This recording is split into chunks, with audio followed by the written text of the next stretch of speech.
নমস্কার। আজকে আমরা আবার চলে এলাম ইউজিসি এনটিএ নেট পেপার 1 এর ক্লাস নিয়ে। আপনারা জানেন প্রতি বছর হওয়া দুটো করে নেটে, অর্থাৎ যে দুটো শিফটে নেট হয় জুন আর ডিসেম্বর, প্রতি হওয়া নেটে কি হয় না, টিচিং অ্যাপটিটিউড থেকে 5টা করে প্রশ্ন আসে।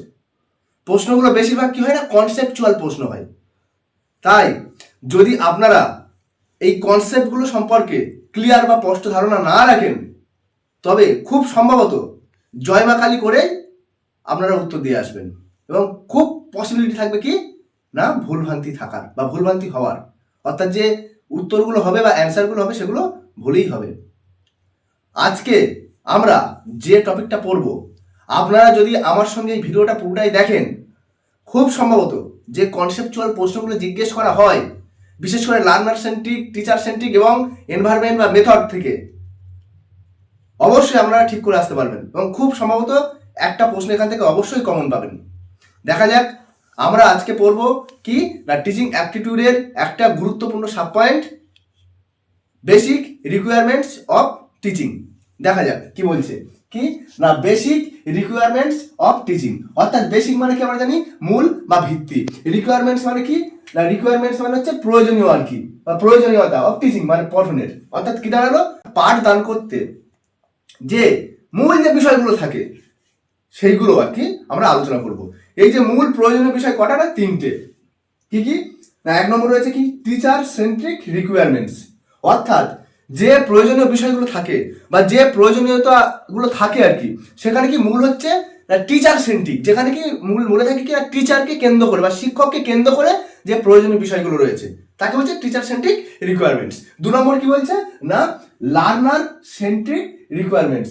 অর্থাৎ কি না, সেন্টারে বা সেন্ট্রিক মানে কেন্দ্রে কে থাকবে না, লার্নার অর্থাৎ শিক্ষার্থী, এবং এই শিক্ষার্থী যখন কেন্দ্রে থাকবে এবং সেই বিষয়ে যে প্রয়োজনীয় বিষয়গুলো থাকবে আর কি, তাকে বলছে কি না, লার্নার সেন্ট্রিক রিকোয়ারমেন্টস।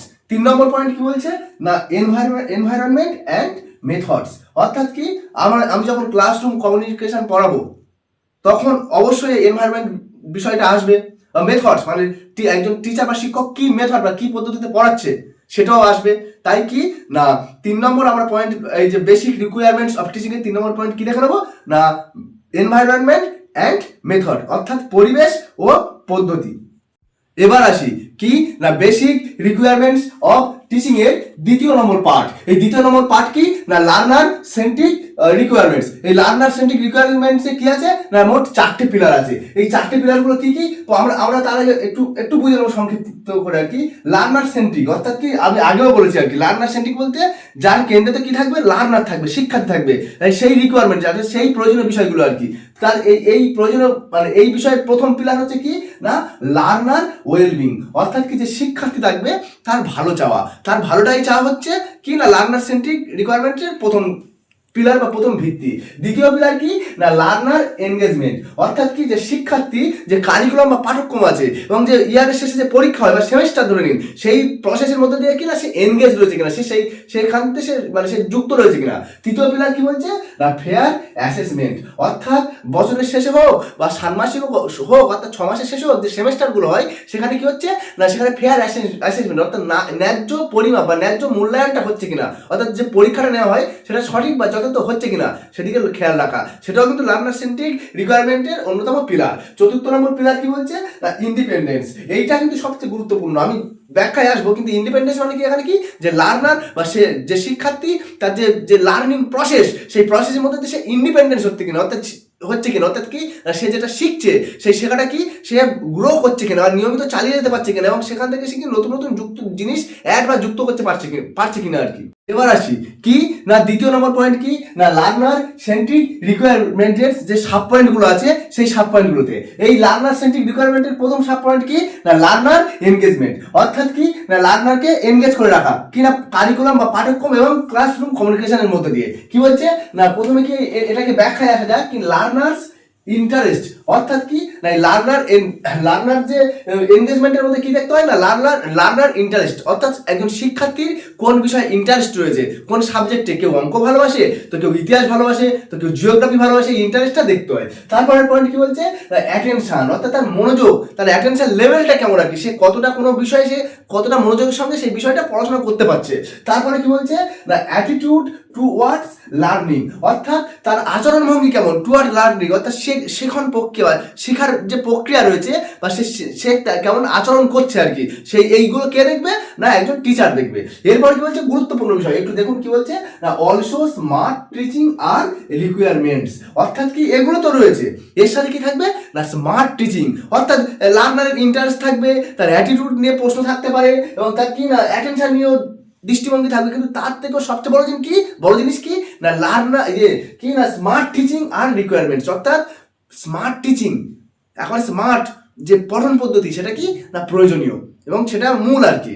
এরপরে 7 পয়েন্ট কি বলছে না লার্নার ওয়েলবিং, অর্থাৎ কি না শিক্ষার্থীর ভালো চাওয়া, কি বলছে না আ পজিটিভ টিচার রিলেশনশিপ, তাহলে কি বলছে না কেমন হবে টিচার আর লার্নারের কি হবে না পজিটিভ রিলেশনশিপ, অর্থাৎ দুজনের মধ্যে যে সম্পর্ক থাকবে সেটা যেন পজিটিভ হয়। তারপরে কি বলছে পয়েন্ট না প্রমোশন অফ এনথুসিয়াজম, প্রমোশন মানে কি না অগ্রগতি বা উন্নয়ন করা, কিসের উন্নয়ন করা না এনথুসিয়াজম মানে আমরা কি জানি না উদ্দীপনা বা প্রবল আগ্রহের, অর্থাৎ ছাত্রদের মধ্যে মানে যে শিক্ষার্থী বা স্টুডেন্ট এদের মধ্যে কি করতে হবে না এনথুসিয়াজমের মানে যে প্রবল আগ্রহ সাবজেক্টের বিষয় যাতে সেই আগ্রহ আসে সেইভাবে পড়ানো, টিচিংটা সেইভাবে করানো। তারপরে পয়েন্ট কি বলছে না মোটিভেশন ফর লার্নিং, অর্থাৎ কি মোটিভেট করা কিসের জন্য না লার্নিং শেখার জন্য, যাতে সে বিষয়টা শেখে এবং শিখতে চায়। এবার আসি কি না লার্নার সেন্ট্রিক রিকোয়ারমেন্টের 3 নম্বর পয়েন্ট, এই লার্নার সেন্ট্রিক রিকোয়ারমেন্টের 3 নম্বর পয়েন্ট কি হলো না ইন্ডিপেন্ডেন্স। আমরা জানি ইন্ডিপেন্ডেন্স মানে হচ্ছে স্বাধীন অর্থাৎ স্বাধীনতা। কি বলছে দেখা যাক আমরা পয়েন্টটা ডিসকাস করি। কি বলছে না এনকারেজিং, কি সম্পর্কে এনকারেজিং করা না লার্নার ইন্ডিপেন্ডেন্স ইন মেটাকগনিটিভ স্কিলস, এইখানে বিষয় আছে কি না লার্নারকে কি করতে হবে ইন্ডিপেন্ডেন্স করতে হবে, কি সম্বন্ধে ইন্ডিপেন্ডেন্স করতে হবে না সেই যাতে সে ইন্ডিপেন্ডেন্স হয় সেই বিষয়ে উৎসাহ দিতে হবে, কি বিষয়ে না মেটাকগনিটিভ স্কিল। এই মেটাকগনিটিভ স্কিলটা কি না লার্নার যখন তার নিজের যে শেখা সেই শেখার প্রক্রিয়া সম্পর্কে সে কিনা সচেতন থাকে এবং চিন্তা করতে পারে এবং সর্বোপরি সেটাকে নিয়ন্ত্রণ করতে পারে, সেটাকে কি বলা হচ্ছে না মেটাকগনিটিভ স্কিল। এবং তাহলে এই মেটাকগনিটিভ লেভেলে কি করতে হবে লার্নারকে কি না ইন্ডিপেন্ডেন্স করতে হবে। আচ্ছা এই মেটাকগনিটিভ স্কিলের মধ্যে কি কি পড়ে যাচ্ছে নাকি না সেলফ রেগুলেশন, অর্থাৎ লার্নার যখন নিজের সম্বন্ধে কি করে না একটা সেলফ রেগুলেশন অর্থাৎ নিজের সম্বন্ধে একটা ব্যবস্থাপনা মানে নিয়ম তৈরি করে। তারপর কি বলছে না গোল সেটিং, অর্থাৎ সে এতদিনে এত বছরে বা এত সময় সে কি না তার যে অ্যাচিভ করবে তার সাকসেসটা এই গোল সেটিং। তারপর কি বলছে রিফ্লেকশন, এবং এর ফলে এই যে লার্নিং এর ফলে তার জীবনে কি কি এই লার্নিং কি কিভাবে প্রতিফলিত করছে আর কি বা হচ্ছে, এই হচ্ছে কি না এই তিনটেকে একসঙ্গে কি বলবো না মেটাকগনিটিভ স্কিল আর কি। এরপর কি বলছে না এই পয়েন্ট আশা করি আপনারা বুঝতে পারলেন। এর পরের পয়েন্ট কি বলছে না ফেয়ার অ্যাসেসমেন্ট, অর্থাৎ কি ন্যায্য পরিমাপ বা ন্যায্য মূল্যায়ন। কি বলছে না valid and clean methods for assessment, অর্থাৎ কি না ভ্যালিড মানে কি যথাযথ এবং মানে বৈধ কি না এবং ক্লিন পরিষ্কার কি করতে হবে না মেথড পদ্ধতি ফর অ্যাসেসমেন্ট। এটা কি মূল্যায়ন বা পরীক্ষা যে আমরা নিই আর কি ষান্মাসিক বা মানে যে সেমিস্টার সিস্টেম হয় বছরে 2টো কিংবা যে ইয়ারলি পরীক্ষা সেটা সেই যে পরিমাপ অ্যাসেসমেন্ট সেটা কি হয় যেন না ভ্যালিড হয় মানে সেটা বৈধ হয় এবং ক্লিন হয় মানে তার মধ্যে কোনো দুর্নীতি না থাকে, যে অন্য কাউকে আমার কোনো আপনজন আমার ক্লাসে পড়ছে বা আমার কাছে পড়ছে আমি তাকে মানে অন্যভাবে পাস করিয়ে দিলাম বা বেশি নম্বর দিয়ে দিলাম এইরকম যেন না হয়। আর কি বলছে না টাইমলি ফিডব্যাক ইজ নেসেসারি, অর্থাৎ লার্নার যে ফিডব্যাক দিচ্ছে সেটাকে ঠিক টাইমলি আর কি যথাযথ সময়ে গ্রহণ করা, এটাও কিন্তু একটা প্রয়োজনীয় পদক্ষেপ এবং প্রয়োজনীয় বিষয়। এই ছিল কি না লার্নার সেন্ট্রিক রিকোয়ারমেন্টস।